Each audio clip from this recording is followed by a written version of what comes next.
Mutton का मोह और कंजूस भवानी देवी की तिजोरी। प्राचीन समय की बात है। सुंदरपुर नाम का एक छोटा सा गांव था। गांव जितना सुंदर था,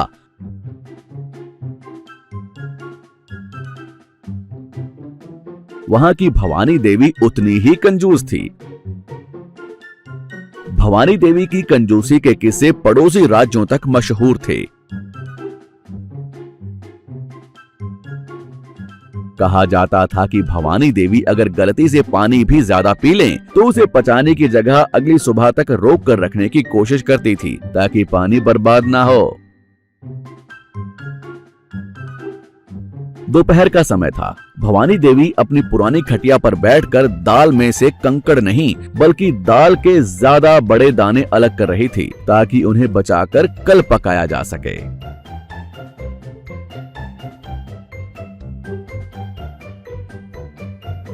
अरे ओ मीना महारानी, चूल्हे में कितनी लकड़ियां झोंक दी। धुआं तो ऐसा आ रहा है जैसे लंका दहन हो रहा हो। 2 लकड़ी में खाना बनाने को कहा था ना। मीना, जो अपनी सास की हरकतों से पक चुकी थी, रसोई से बाहर आ गई।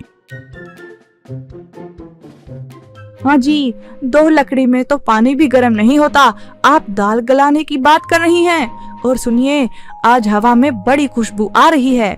लगता है पड़ोस में सरपंच जी के यहाँ मटन रोगन जोश बन रहा है। मीना की आंखों में चमक थी। उसे मटन खाए हुए जमाना हो गया था।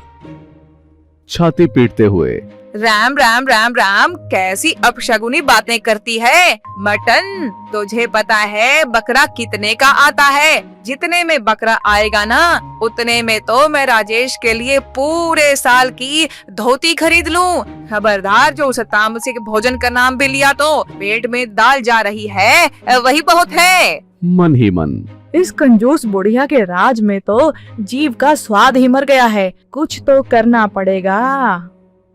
तभी राजेश, जो खेत में से काम करके लौटा था, थका हारा आया। माँ, बहुत भूख लगी है। आज खाने में क्या है? अरे मेरा लाल आ गया। देख, मैंने खास पानी वाली दाल बनवाई है। मीना, जा 4 लोटा पानी और डाले दाल में, गाढ़ी हो रही थी बेकार में। मीना ने राजेश की तरफ देखा और राजेश ने नजरें झुका ली। मीना समझ गई कि सीधी उंगली से घी तो क्या, पानी भी नहीं निकलेगा। उंगली टेढ़ी करनी पड़ेगी। 2 दिन बीत गए। मीना के दिमाग में मटन की खुशबू और उसे खाने की योजना पक रही थी। तीसरे दिन सुबह सुबह घर में कोहराम मच गया। अरे हाय हाय, मैं लुट गई, मैं बर्बाद हो गई। मेरी तिजोरी की चाबी नहीं मिल रही। अरे ओ राजेश, अरे ओ मीना, ढूंढो, मेरी जान निकल जाएगी। भवानी देवी की जान उनकी तिजोरी में ही बसती थी। वो चाबी को अपने नाड़े में बांध कर रखती थी, पर आज वो गायब थी। असल में ये मीना की करामात थी। उसने रात को चुपके से चाबी निकालकर आंगन में तुलसी के गमले की मिट्टी में दबा दी थी। माँ जी, शांत हो जाइए। पूरे घर में देख लिया, कहीं नहीं है। कहीं कोई कौवा तो नहीं उठा कर ले गया? पड़ोसन दीवार से झांकते हुए, क्या हुआ भवानी बहन, क्यों सुबह सुबह विलाप कर रही हो? अरे तुलसी, मेरे खजाने की चाबी नहीं मिल रही। उसमें मेरे पुश्तैनी गहने और जमा पूंजी है। बहन, कहीं तुम्हारे घर में किसी पूर्वज का साया तो नहीं? कल अमावस्या थी, मैंने तुम्हारे घर की छत पर किसी परछाई को टहलते देखा। मीना ने तुरंत मौके का फायदा उठाया। हाँ माँ जी, तुलसी काकी सही कह रही हैं। कल रात मुझे भी सपने में ससुर जी दिखाई दिए थे। वो बहुत गुस्से में लग रहे थे। कह रहे थे कि वो घर की किसी चीज से बहुत नाराज हैं। भवानी देवी का चेहरा पीला पड़ गया। पति से वो जीते जी भी डरती थी और मरने के बाद तो और भी ज्यादा। हाय दैया, अब क्या होगा? राजेश, जा जल्दी पंडित जी को बुला कर ला। पंडित जी आ गए। वो गांव के सबसे बड़े पेटू थे और मीना ने उन्हें पहले ही इशारों में समझा दिया था कि क्या बोलना है। पंडित जी ने पोथी खोली, पंचांग देखा और माथे पर शिकन ले आए। भवानी देवी, मामला गंभीर है। तुम्हारे पति की आत्मा अतृप्त है। वो घर के मुख्य द्वार पर अटकी हुई है और चाबी उन्होंने ही छिपाई है। पंडित जी उपाय बताइए, मैं तो रोज अगरबत्ती लगाती हूँ। अगरबत्ती से पेट नहीं भरता यजमान, उनकी आत्मा भूखी है। जीते जी तुमने उन्हें कभी भरपेट अच्छा खाना नहीं खिलाया, हमेशा पैसे बचाती रही। अब वो अपनी पसंदीदा चीज मांग रहे हैं। क्या चाहिए उन्हें? मैं अभी गंगा जल और तुलसी डाल कर ले आती हूँ। नहीं नहीं, पांचांग कह रहा है कि उन्हें भुना हुआ मसालेदार मटन चाहिए, कम से कम 2 सेर, और वो भी शुद्ध देसी घी में बना हुआ। जब तक घर में मटन की खुशबू नहीं फैलेगी, वो चाबी वापस नहीं करेंगे। भवानी देवी को लगा जैसे किसी ने कलेजे पर पत्थर रख दिया हो। मटन? पंडित जी कोई सस्ता उपाय नहीं है, जैसे आलू की सब्जी या कद्दू का रायता?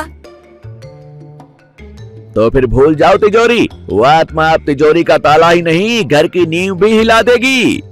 भवानी देवी ने तिजोरी और मटन के खर्च का मानसिक गणित लगाया। तिजोरी ज्यादा कीमती थी।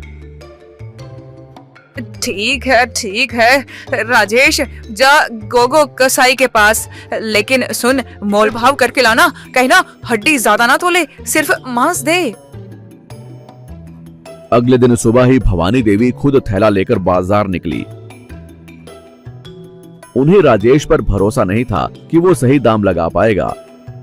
वो परचून वाले गोपाल की दुकान पर रुकी। गोपाल भाई, मसाले चाहिए, लेकिन सुन, वो पुराने वाले दे देना जो थोड़े सस्ते हों। भवानी काकी, पितरों के श्राद्ध का भोजन है, इसमें कंजूसी भारी पड़ सकती है। अगर ससुर जी को स्वाद नहीं आया ना, तो वो चाबी के साथ साथ घर के बर्तन भी गायब कर देंगे। भवानी देवी ने दांत पीसते हुए सबसे महंगे मसाले खरीदे।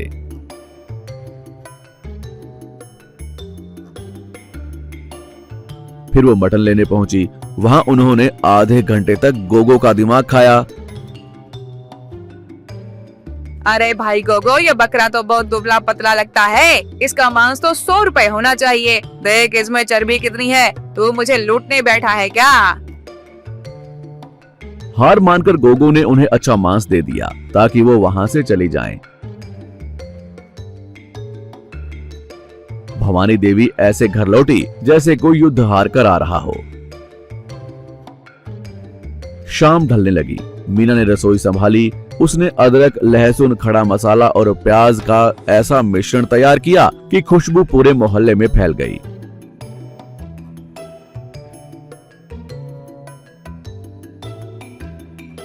भवानी देवी आंगन में बैठी माला जप रही थी, लेकिन उनका ध्यान कड़ाही की तरफ ही था। हर बार जब मीना घी डालती, भवानी देवी की सिसकी निकल जाती। माँ जी, खुशबू अच्छी आ रही है ना? लगता है ससुर जी खुश हो रहे हैं। जल्दी बना और खत्म कर, मेरा तो जी घबरा रहा है इतना खर्चा देखकर। करीब 1 घंटे बाद लाल सुर्ख तरीदार मटन बनकर तैयार हुआ। पंडित जी ने कहा था कि भोग पहले घर के किसी सदस्य के माध्यम से लगाना चाहिए। मीना ने बड़ी चालाकी से कहा कि ससुर जी उसके सपने में आए थे, तो भोग भी उसे ही लगाना चाहिए। मीना एक बड़ी थाली में मटन, रोटियां और प्याज लेकर बैठ गई। भवानी देवी और राजेश उसे देख रहे थे। जैसे ही मीना ने पहला निवाला तोड़ा, उसने अपनी आंखें बंद कर ली और आवाज बदली। ओह भवानी, तूने आज जाकर मुझे चैन दिया।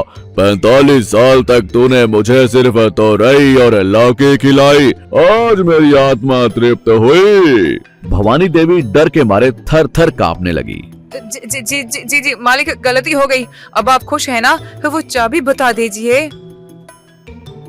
अभी नहीं, ये मटन बहुत ही स्वादिष्ट है। जब तक ये पूरी कढ़ाई खत्म नहीं हो जाते, मुझे शांति नहीं मिलेगी। और खबरदार, जो किसी ने इसमें से एक बोटी भी चुराई। भवानी, तू तो बिल्कुल मत खाना, तूने मुझे बहुत भूखा रखा है। ये सुनकर भवानी देवी के पेट में मरोड़ उठने लगी। एक तो पैसा उनका लगा, मेहनत उनकी बहू की, और वो खा भी नहीं सकती, और खुशबू ऐसी कि भवानी देवी के मुंह में ना चाहते हुए भी पानी आ रहा था। मीना मजे ले लेकर खा रही थी।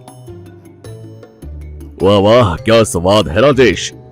अपनी पत्नी को कहना उसने कमाल कर दिया। भवानी देख क्या रही है, थोड़ा घी और डाल मेरी थाली में। भवानी देवी रोनी सूरत बनाकर घी डालने लगी।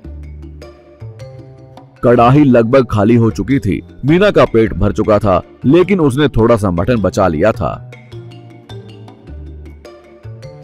भवानी, अब मैं जा रहा हूँ, मेरी आत्मा शांत है। चाबी तुलसी के गमले की मिट्टी के नीचे है, जो ले ले। इतना कहकर मीना ने एक जोरदार डकार ली और नाटक करते हुए बेहोश हो गई। राजेश ने उसे संभाला। भवानी देवी दौड़कर तुलसी के पास गई, मिट्टी हटाई और वहां सचमुच चाबी मिल गई। उन्होंने चाबी को चूमा और माथे से लगाया। हे भगवान, जान बची, मिल गई मेरी लक्ष्मी।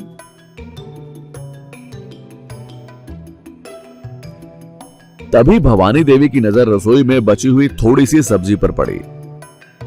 मीना अभी बेहोश थी और राजेश पानी लेने गया था। भवानी देवी ने सोचा, इतना पैसा खर्च किया है, एक बार चक्कर तो देखूं कि उस बुढ़े को इसमें क्या स्वाद आया। कंजूसी पर लालच हावी हो गया। भवानी देवी ने उंगली डुबोकर तरी चाटी।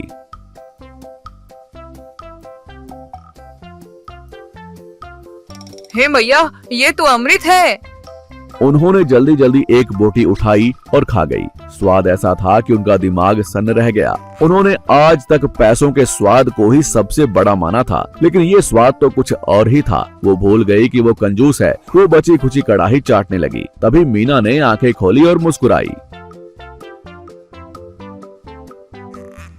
माँ जी, आप क्या कर रही हैं? ससुर जी ने तो मना किया था ना।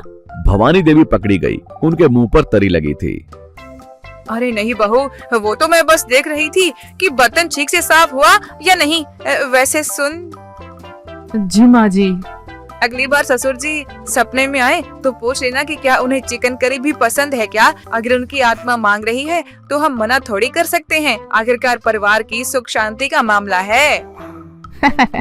जरूर माँ जी, मुझे लगता है उन्हें अगले हफ्ते चिकन खाने का मन करेगा। ठीक है, अब जा सो जा। और सुन, कल सुबह वो बची हुई हड्डियों का सूप बना देना। फेंक नामक पैसे लगे हैं। उस दिन के बाद भवानी देवी की कंजूसी पूरी तरह से तो नहीं गई, लेकिन ससुर जी की आत्मा के नाम पर घर में हर हफ्ते दावत होने लगी थी।